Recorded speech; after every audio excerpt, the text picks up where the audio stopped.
Alright, welcome back to Roguetech, and welcome back to your first playthrough. So, I'm actually a little bit short on time in, in the real world, so we're gonna just quickly look and confirm. We have 3 people available, so we are gonna need to wait for some more to be ready. Bushwhacker's up in 2, Locust is up in 1 after that, so we're gonna wait 3 days. 1, 2, 3. I am sure that I'm forgetting something that I said I was going to do, but again, I'm a little bit short on time. So we're going to drop the Bushwhacker, Locust, and Hunter. We're going to drop the 3 vehicles. And we're going to try to burn through... Half Skull Assassinate's very interesting, actually, for a potential low damage mission. Again, the goal here is to get as much work done and earn as much C-bill, or as many C-bills as possible, and come into the financial report looking good as far as available units. But we're gonna do this Half Skull Assassinate today. I skimmed it. It shouldn't be too difficult, and again, the reason I'm going full salvage here is each of the C-bill ticks is only 70,000 C-bills. We are great on money right now, so even if we don't get anything from this, we're still solid for 2 extravagant financial reports plus. And if the assassination target is interesting, we might be able to get some juicy salvage out of it. So, Braver's still out, which means we'll need somebody else on the Locust.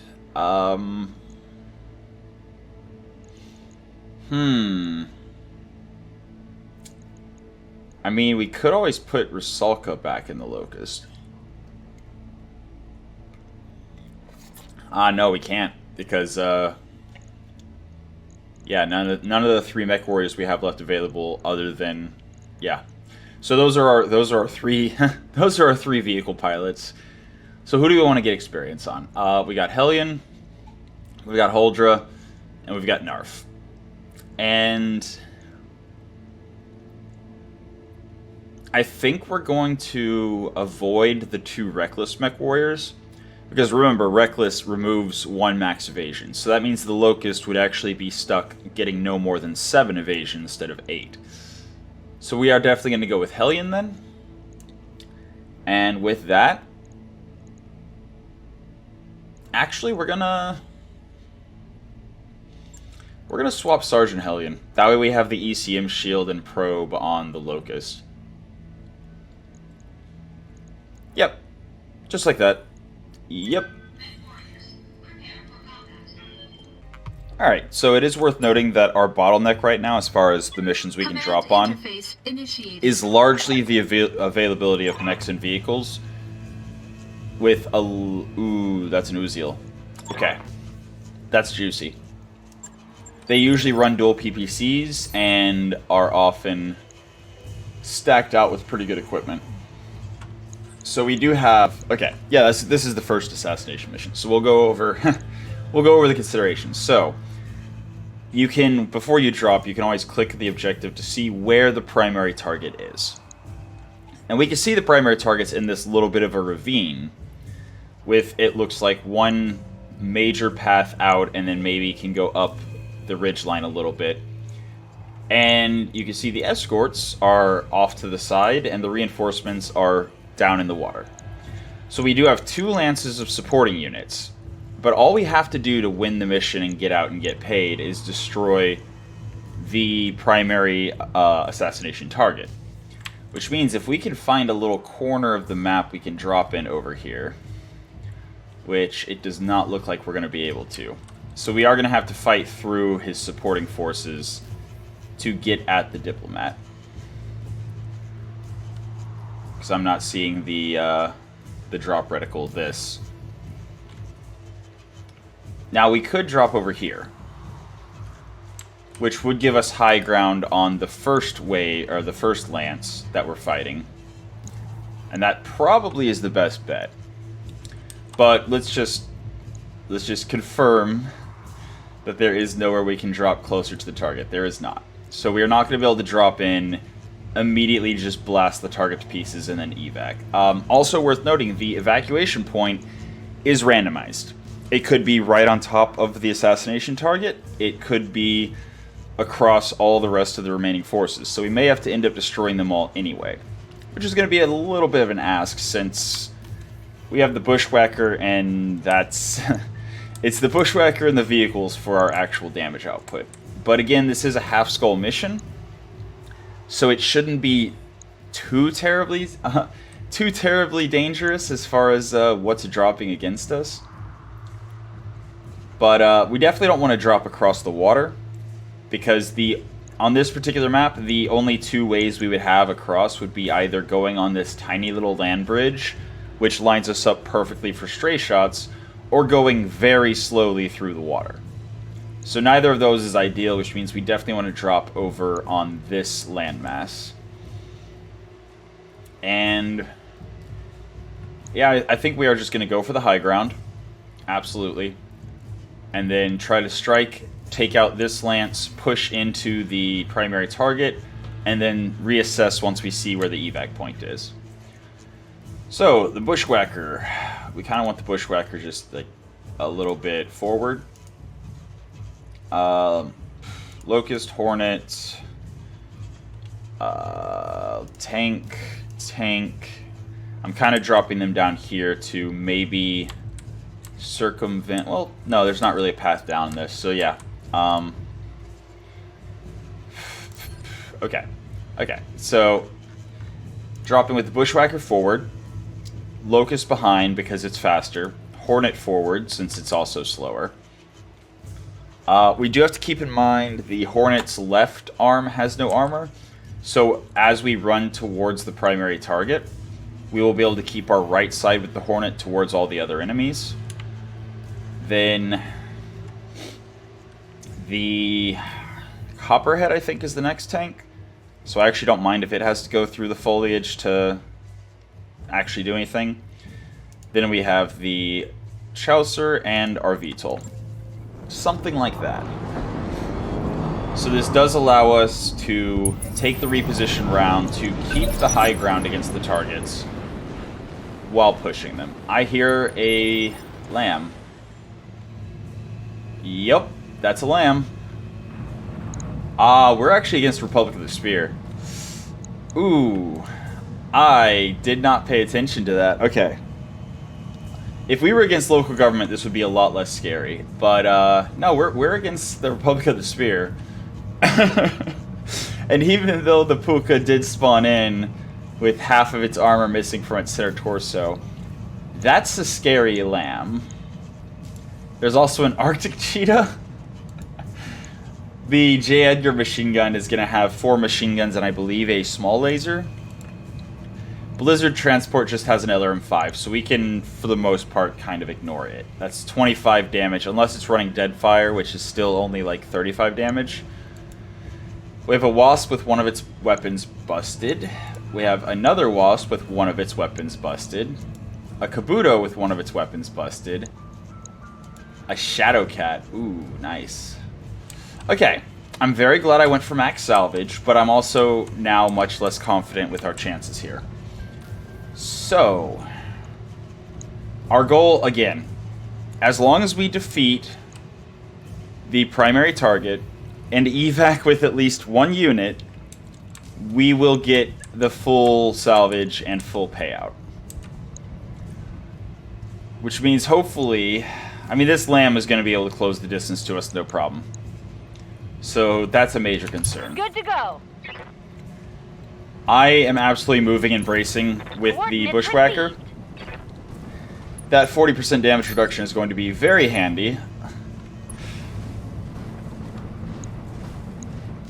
Yeah, so the Shadowcat is the most dangerous from this primary, or this initial lance, since it doesn't have any busted weapons. But it's also going to take longer to kill, I believe. Commander. The Hornet, again, yeah, we're going to run into the forest, keeping our right side to the enemies, because the extra 2 evasion, basically, from being in the forest is helpful. We could have actually put one of our Reckless Mech Warriors on on the Hornet, because the Hornet doesn't get max evasion even when it's sprinting downhill. What can I do for you? So the Reckless would have had no downside on the Hornet. The Copperhead, we're going to, I think, sprint out to the mineral field. Pedal to the metal. So it effectively has 11 evasion moving into the first round, because again, tanks can't brace. This looks like a prime spot. Yeah, Be careful, Commander. You don't want so to get luckily caught the in Arctic crossfire. Cheetah is running through water, which means it's not going to get that much evasion every turn. Yeah? But we're really in no way able to actually, you know, work with that at all. Yeah, I think I'm going to go with sprinting into the mineral field with the Locust as well. Also just kind of trying to keep range, well,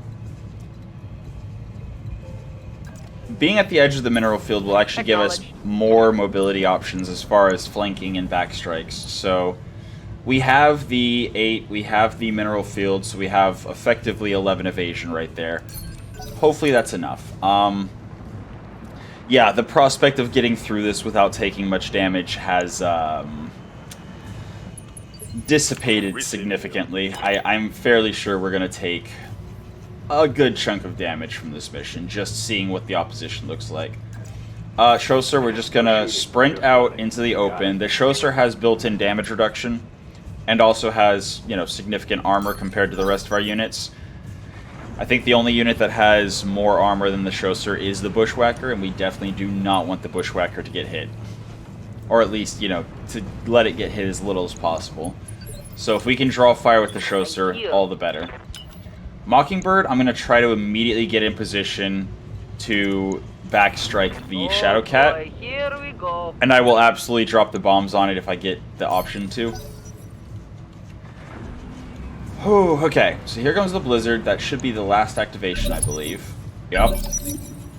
And here we go with the actual fight. So at present, the Locust will not be able to do anything to the Shadowcat. Can't get in the back of anyone except for the Kabuto. But in doing so, if I got in the back of the Kabuto, I would also be opening myself up to backstrikes. So I'm going to actually reserve with the Locust. You never want to push with one of your fast mechs and like push into the enemy position if they're all ready to act once you do, and you're going to put yourself in a compromised position to do so. I'm listening. All right, the Hornet. Actually, the Hornet can actually get in the back of the Kabuto and either punch or kick. But it's only a 40%. And that would be, especially if we miss the kick, that would be a very reckless advance. I think I'm actually going to give them a turn. The less of them that are able to act once we have given up our initial positioning and defenses, the better. Okay, Wasp are doing nothing. Happy to see that. Interesting. Okay. I'm pretty sure that was the priority target. Minor damage. And he fired... Yeah. It is an Uziel. He fired, apparently, Swarm indirectly. So it is chip damage, but it is chip damage that is guaranteed. Now then, can we get behind the... No. We cannot get a backstrike on the Shadowcat. But moving would give the VTOL more evasion. So I think it might actually be a good play to just... it's only going to be one additional evasion. Okay. I would rather take the Shadowcat first, if possible. Okay. That's tandem, and our Copperhead's right side track is crit, which means we just lost mobility. Okay. So that was the Puka, which has Ace Pilot, so we can shoot and then move.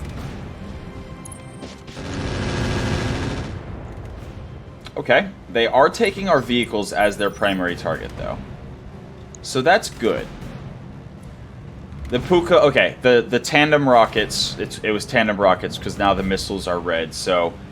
Single shot, it is now down to 2 lasers. Yep. I'm less concerned about it now until it gets into melee range. And as much as I hate the idea of having tons of hesitation, I definitely want the Shadow Cat to go first. And then after the Shadow Cat, we're going to start executing our moves. Okay, Wasp is actually back towards us now, so that's potentially helpful. Oh boy. So the Copperhead's not going to be able to move much. Yeah. Which means we're probably going to get 1 Alpha Strike before it explodes. And once again, Shadowhawk, or the Shadow Cat. I want the Shadow Cat to act first. Hopefully he pushes forward or turns with his back towards us so we can deal with him more quickly. Alright. So he missed the Copperhead. Beautiful.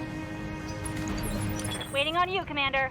Also, his back is absolutely towards some of our units. What is our hit chance like here? Because again, the Puka is not going to be dangerous until it gets into melee range. And then it will be, once again, terrifying. I could alternatively shoot at the Kabuto, which actually has a much better hit chance. But I think I will position... You know what? No, I can get in cover here. I'm gonna take the defensive option. I'm going to push into the cover so that I have effectively 8 evasion with the Bushwhacker. Because, again, our biggest concern is not taking a massive amount of damage with the Bushwhacker. Alright, so it did 1 pinpoint hit with the LBX because we were too close for the ammunition to separate. So it did reduce damage, but it was pinpoint, and it went center. So the Kabuto, I think I actually prefer that in this one particular situation, so that the Kabuto took all the damage in one location. Waiting for orders. Copperhead actually isn't that immobile despite the Tread crit. Interesting. Very interesting. I expected a lot less mobility. Now, we do have the Mine Dispenser. And if we fire the Mine Dispenser at anyone, we're going to effectively deny ourselves the ability to run through that area without taking damage. But we have this whole high ground up here that we could run through to get to the primary target. So I'm actually not too terribly worried about firing on the Wasps with the Mine Dispenser. Especially since we can get a backstrike here. And sorry about the loud sub driving by. That I felt that one, so I'm pretty sure it came through the mic. SRMs, Commander. But there we go. So again, we're not going to be able to run through this low ground area very effectively without taking, leg damage. But we can take the high ground path to the primary target. And if we can manage to disengage from the low ground people in the water, all the better. I would absolutely love a shot on the Kabuto. But it looks like all we have is obstructed. Alright. In that case, we will take the 7 evasion and a shot on the Puka. Even though we have a very low hit chance. Alternatively, we could go 7 cover and shoot the Puka with a slightly higher hit chance. Actually, if we swing out, we wouldn't have cover. I think I'm going to wait to see what the mines are able to do against the Wasps. Yeah, 7 in cover. 7 in cover is the play. This also gives us 4 targets to shoot at. So we can just kind of make the best decision. 2.9. Shadowcat, yeah, 21, but I'd rather hit him from the back. That J. Edgar will actually be scary if it gets in range of us, so I think I'll take the 17 and miss. Damage. That's fine. Negative damage. That's completely fine. Also, worth noting, I am intentionally putting the vehicles closer to the reinforcements so that they hopefully focus the vehicles down. Hey. At the end of the day, I'm just trying to make sure my mechs take as little damage as possible. Now then, this is what I was looking for. So, here we go. Ah, unfortunate. The twist. The misleading twist. I was hoping to get 12 evasion and hit the Shadowcat in the back, but that does not seem to be possible. But I can get 11. And I'm actually not going to use the bombs, in part so I can save them for the primary target, and in part because our Bushwhacker is very close to the Shadowcat. And I don't want to accidentally miss the Shadowcat and Yeah? blow up our own mech. So we're gonna keep optimal range in mind. We're gonna get right up behind the Shadowcat, All right. Full and hopefully we're gonna finish it with the Locust. That is the goal. Let her rip. Any luck? Streak 6 destroyed. Oh no, crit. Streak 6 crit. Side note, Clan Streak 6. Yeah. That is some juicy salvage. Unfortunately, that was the last activation that we could use to get into the Shadowcat's back. That said,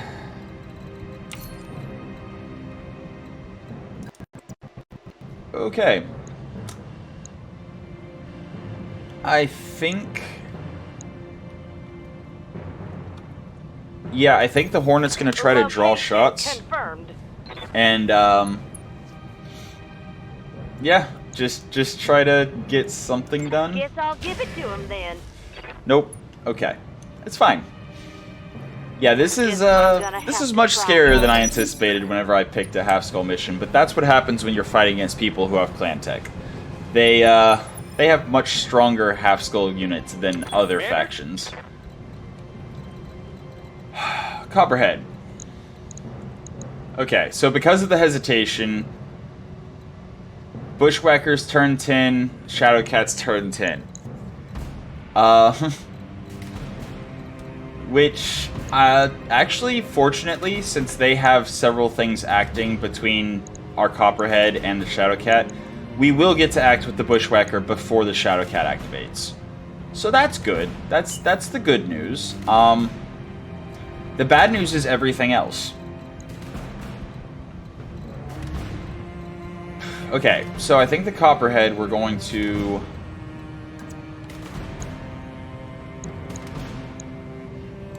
Man, I don't know. I honestly don't know. I think if we pull in close and try to take out the J. Edgar, at the very least, due to proximity, the Copperhead will likely draw the majority of the attacks.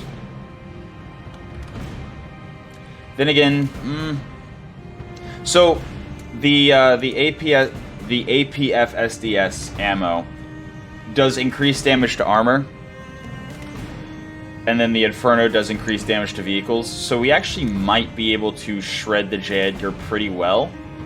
That said, though, he has a lot of armor. So we might be better off... Well, we can't really get an angle on the Arctic Cheetah or any of the more interesting targets other than the Lamb that we have, like, no hit chance on. So yeah, I think I will pull the Copperhead over and just take a shot before it explodes, because it's probably going to explode this round. Yeah, we're going to ignore the Kabuto. We don't want to shoot past our own people. The Puka, we have a 5.8%.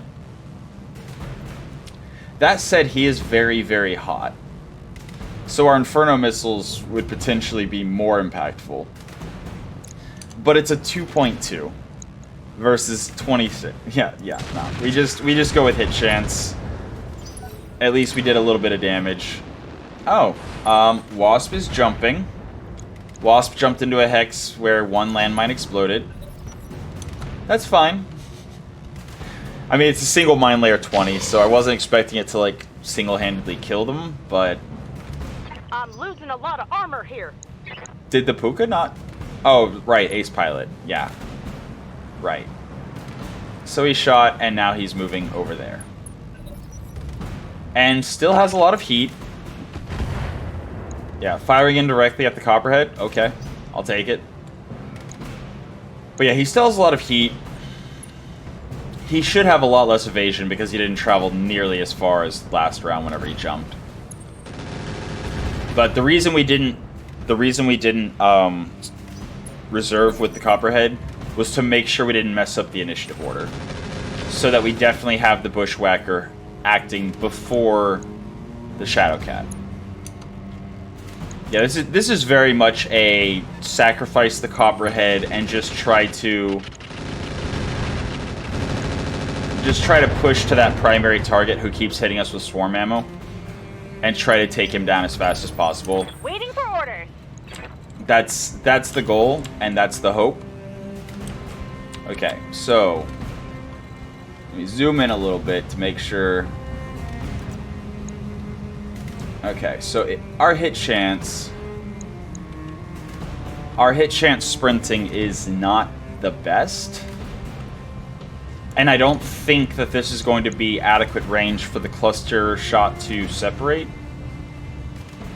So I think I'm actually, because I really, really need this shot to kill. If I had offensive push, I would absolutely use it here to knock his initiative down so that my other units could act first. But since that's not an option, I think 35.724. It's not that much better of a hit chance, and it's only 4 evasion instead of 6. So I am actually going to sprint here. Turbo. Sprint and hope and sprint. And fire. Targeting enemy backside. Okay.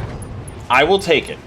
Yeah, critical hit. So that was an ammo explosion, which means he is now, at the very least, less well-armed. And does nothing. Beautiful. Beautiful. And he has a clan mask. Ooh, okay. So, clan mask is very interesting in that it does the same thing as a mask, but it's lighter. But again, the biggest thing is it's much less heavy. So, it's probably also in the left torso, but honestly, I just need to kill. I don't need to be worrying about salvage at all right now. I just need to kill.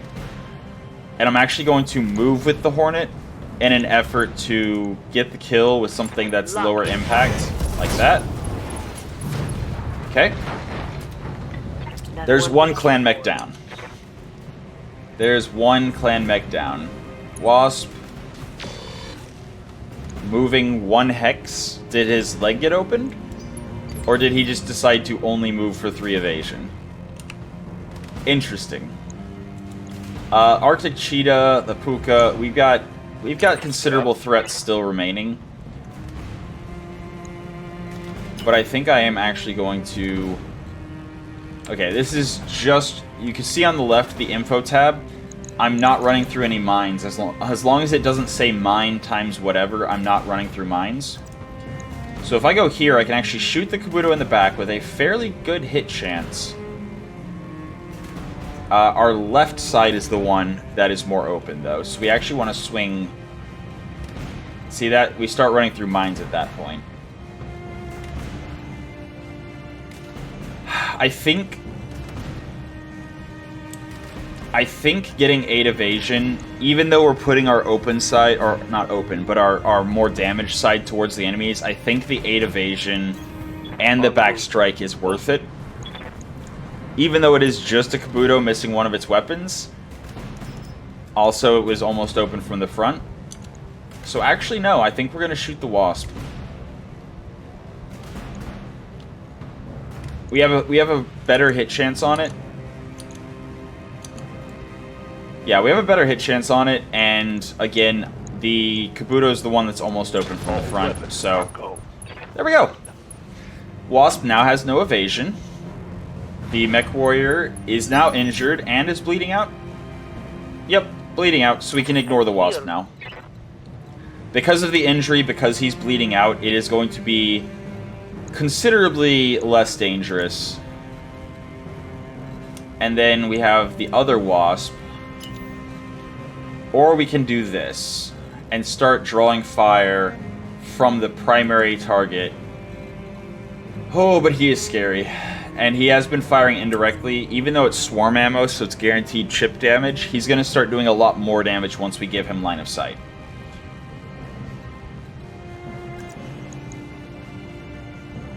And we could, yeah, I think we're going to push forward with the Mockingbird in an effort to do something about the Kabuto while also closing with the other reinforcements, which hopefully will give our mechs a chance to push against the priority target. So we're going to, again, take to the high ground, staying in the forest for the absolute maximum evasion possible, or the maximum difficulty for them to hit us as possible. And go ahead and take the easy shot, even though it's... Do we have no sensors?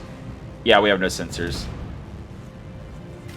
Oh, and apparently shooting at prone targets from range actually gives you a penalty to hit now. That's cool. Makes sense. I mean, if you're really far away and they're on the ground, it does make it harder to see. I don't think this Wasp is anything interesting, so I think I am just going to go for center. Here we go.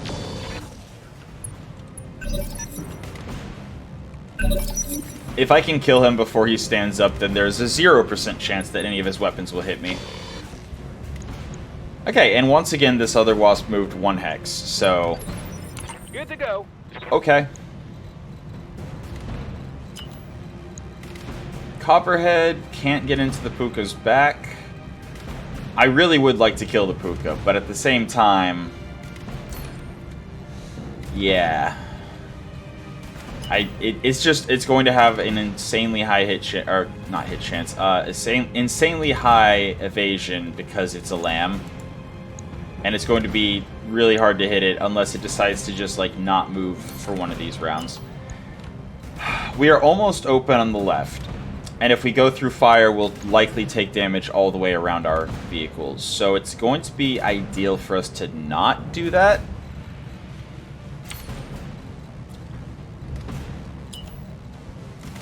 At the same time, I mean, do I really want to shoot on the Kabuto with Inferno and machine guns? No, I don't think so.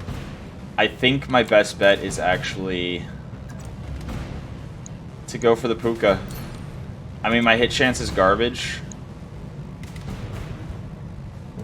But, yeah. At least my back will be towards the enemies. The majority of them, anyway. Tell me what to shoot. And there's always a chance for a random stray headshot. We did not get it, though. Ooh. So that's fine. But we have 5 evasion. We've turned around so our back is towards the majority of the enemies. Okay, swarm missiles on the Chausser. Again, I'm fine with them targeting the Is Chausser. that all you've got? It is one of our tankier, harder targets. But yeah, this Wasp basically didn't move.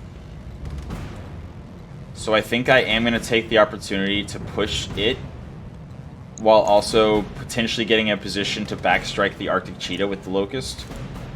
I do not want to position here, specifically because my back would be towards the high ground Uziel. Whereas here, my back is not quite towards him. And also the ridge line right behind me might actually block his line of sight, which would give me just the slightest bit of additional protection from his direct fire. So hopefully he can't see the Locust over the ridge, and if he fires at the Locust, it'll be indirect fire.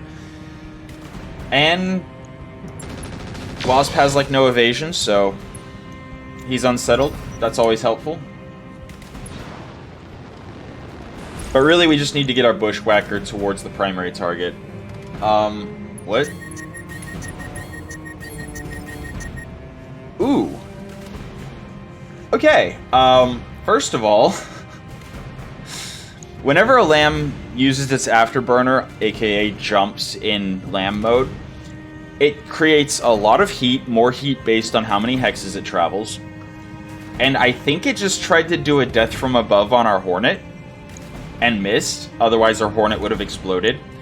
But because it jumped so far, it shut down. And you saw that it said proto double heatsink warning. Because whenever you're overheating and you're using proto double heatsinks, they can explode. They have a chance to explode just like ammo.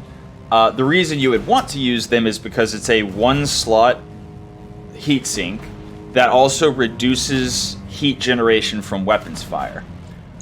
So if I can leg this thing... but then... Okay.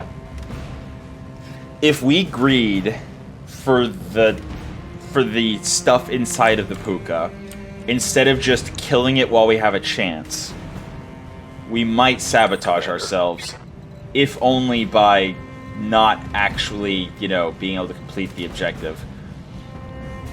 It would be very interesting to be able... Wow, really? No matter where I go on the high ground, I have to drive through fire to get there. So... maybe I just... Waypoints would be nice. I really hope they do enable waypoints again at some point. It was nice to have that extra level of tactical freedom. But yeah, we're gonna either have to stick to the low ground for a bit or drive across fire, so... Well, here we go. We can move for higher hit chance. Shoot the puka potentially in the leg with an AC-10. Also be in the forest and turn our damage side away from most of the enemies. And not drive through the fire. So even though we only have 4 evasion, we effectively have 6 difficulty to hit. And again, tank. Our tank is a tanky tank. But yeah, if we destroy center torso, that's the heatsink. That's the double heatsink kit, the proto double heatsink kit gone. We have a 6% chance of hitting the head, which means if we do shoot him in the head, we're going to probably destroy any of the proto double heatsinks that are in the mech itself. But if we can knock out 85 damage on its leg... Okay, structure exposed. Did we hit leg? Because if we can leg it, even though it's a lamb and it's not going to be nearly as affected by losing a leg, that's halfway towards getting the mech legged. And if you leg a mech, it will drop all of its stuff, all the good stuff. Anything that's not in the legs will be on the salvage screen if you take out the legs of a mech. And we have a lamb that we're currently working on building, and this lamb might have a XL lamb engine. It might have a lot of really juicy, good, fun salvage. But again, it's a trade-off of am I willing to risk it surviving and getting another turn to shoot it? Well, then again, okay. If it is shut down, that means guaranteed its next turn is just going to be trying to start up. If it succeeds at starting up, then it will stand up and do nothing and have no evasion. But we won't get called shots anymore. However, if it fails to start up, we get another turn of called shots on it. So I think what I'm going to do is I'm going to move for optimal hit chance with the bushwhacker. I'm going to try to take down one of the vehicles out here, because we don't really have a good shot on anyone else. And I don't want to use our strongest alpha strike on a almost legged target. Medium laser diverse optics versus LRM 5 is basically the decision I'm making here. And the LRM 5 is going to be stronger at long range. We can do this. So we took out one of its long-range options. Stay down. The J. Edgar is likely to take a while to get in machine gun range, but... Okay, the Mockingbird, I do not want the Mockingbird to have limited evasion, but I have to settle for 9. Oh, no, I can get 10. I can get 11. Never mind. So I can actually get 12 right there and still shoot it. I'm just shooting past my bushwhacker and putting my back to the primary target, but it doesn't have line of sight from where it's at. And if it does shoot our Mockingbird in the back with its 12 evasion, the back of the vehicle's not where Rusalka is, so we should be fine. And we only need one of these 4 lasers to hit leg. Locking in target. Got it. Puka on the ground. If he starts bleeding out, I'm tempted to ignore him for the rest of the fight just so we get everything. No, he's not bleeding out, so we definitely need to continue shooting him. And if we swing out towards the enemies, we can potentially not give them line of sight with the Hornet. Location confirmed. And then shoot the Puka either in the other leg with 55 damage, or we can try to hit head with a 5%. I think we just stay going for leg. Here we go. We hit both. Did we hit leg with both? That's the question. Oh yeah, there's also a wasp that we legged and is bleeding out. Oh well. It's fine. The only people that are in the Hornet's back are the Kabuto and the J. Edgar Way. Mechwarriors, it's go time. Alright, so there's essentially a full wasp on the board. Waiting for orders. It's always nice whenever they miss a shot, and again, I don't want to use my most impactful Alpha Strike against the target that's so close to being dead. Ah, okay. We hit arm with the large laser. That's unfortunate. Also, if you let them stand back up, it makes it easier if you can get a called shot on the other leg by shooting it in the side, which greatly increases the chance to hit leg. But we don't have enough to really offensive push, and we don't have enough accuracy if we do offensive push to really reliably hit the other leg, as well as you have to position so that you're in the correct side to potentially shoot the leg. Let's see, we need 85 damage, preferably pinpoint. The Bushwhacker has the 45 damage large laser, but the rest is splash, so in addition to it being the most effective Alpha Strike we have, we also kinda don't want to shoot a lot of small damage projectiles. We want to hit with more pinpoint weapons. So I'm going to try to finish off the Kabuto, actually. Tell me what to shoot. We mostly just need some crit center to get the kill. The Locust, I'm actually going to reserve with, I think. Because I don't want to run through the minefield to get a shot on the Kabuto. And the Arctic Cheetah is currently in the mineral field with... Oh, wow. Okay.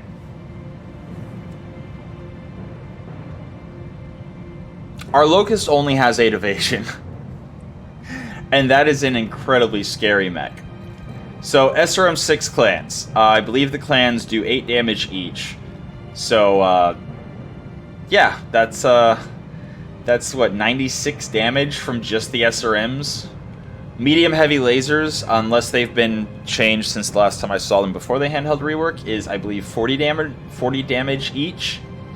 So that's another 80. Yeah, we're going to get the Locust as far away from that thing as possible, as quickly as possible. I do not want to give it a shot on a Locust that only has 8 evasion. 8 evasion and cover. Yeah, I'll take that. Actually, that also gives us a shot on the Puka. Again, I don't want to run through the minefield. And again, we do have to be concerned with the swarm missiles from the Uziel. Or really anything going into the back of our little Locust. So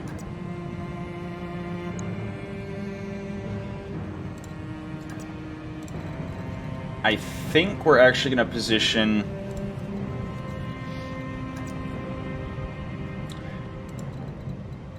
Okay, so if I go to this spot, I only have 7 evasion. I have elevation. Yeah, no. I think I'm going to rely on the ridge line to block line of sight, hopefully, so that the Uziel hopefully has to fire indirectly, which means if he does, hopefully he doesn't hit us. And I'm firing through everything of ours that matters. The Mockingbird and the Bushwhacker. But 55%? Aye, aye. Engaging target. It's fine. We did not hit we did not hit ourselves, but we also did not hit leg. Reporting.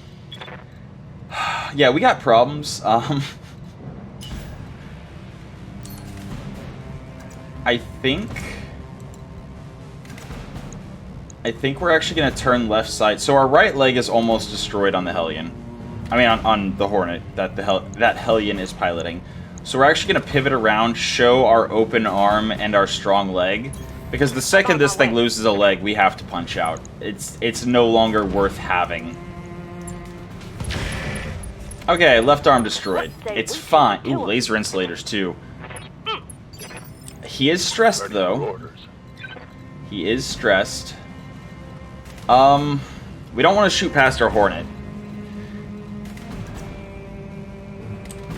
And that spot in particular does not give us a shot on the Puka. We also don't want to shoot towards any of our people. But I also want to get more than 2 evasion.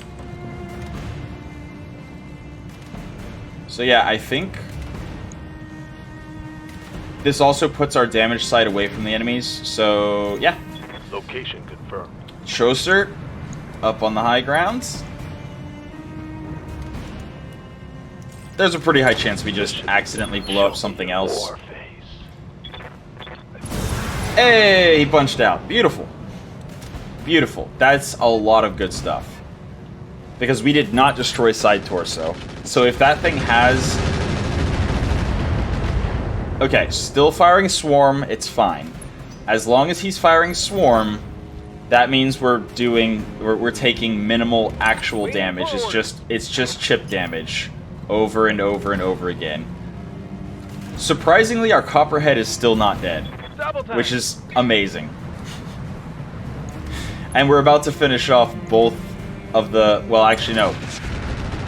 We have not dealt with the scariest part of the 2 lances yet. That Arctic Cheetah is terrifying. I can't stress enough how dangerous this thing is. Okay. Those missiles were doing... Those missiles were doing 10 damage each. Did they...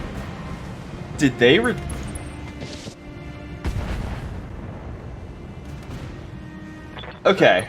Holding. Maybe when they decided... Yeah, no, the clan missiles appear to be doing full SRM damage and no longer... I guess the trade-off is that you have to use clan ammo now and not... Oh, yeah, you have... Okay. We have problems. I definitely need to kill the Arctic Cheetah as soon as possible. I also definitely need to engage the Uziel at some point. The Mockingbird is in danger.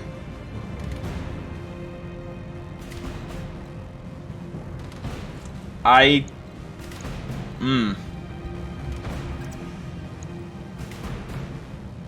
mean, those are hit chances. And it's not like I'm gonna be willing to get close enough to really backstrike. So I think we do absolutely just fly in with the Mockingbird, right? Like that. So that's 13 evasion. We are putting our damage side towards the Uziel, which is very dangerous, but we're gonna go ahead and use the bomb cluster just so that A, it can't possibly be, you know, if the bomb cluster is still on the wing, A, it's potential that it'll get crit and explode, and B, it actually slows us down. You can see off on the left, the wing mount reduces movement by 4%. So it's actually making us slower and slightly less evasive. Plus, AoE damage, so we also hurt... Weapons with no ammo. So we also hurt the Wasp a little bit, but more importantly, we did a bunch of stability damage to the Arctic Cheetah. So there's that. Yeah, the Wasp has a medium laser, I don't care. I just need to kill the Arctic Cheetah somehow. Mechwarriors, it's go time! Okay, Hornet. We're gonna...